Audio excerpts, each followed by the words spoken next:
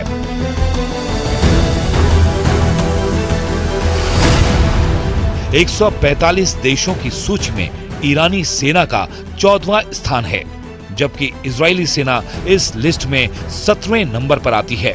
अगर सैनिकों की संख्या की बात की जाए तो ईरान के पास 6,10,000 सैनिक हैं, वहीं इजराइल के पास 1,70,000। लेकिन ईरान की हवाई ताकत कमजोर है। ईरान के पास कुल 551 एयरक्राफ्ट हैं, तो इजराइल के पास 612 एयरक्राफ्ट हैं।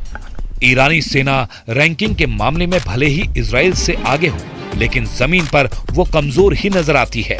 कुछ महीनों पहले ईरान ने जब इजराइल पर हमला किया था तो उसकी 99% मिसाइलों को आयरन डोम ने हवा में ही इंटरसेप्ट कर दिया था। ईरान ने इजराइल पर तब 300 मिसाइल, रॉकेट और ड्रोन दागे थे, लेकिन इससे इजराइल को कोई बड़ा नुकसान नहीं हुआ था।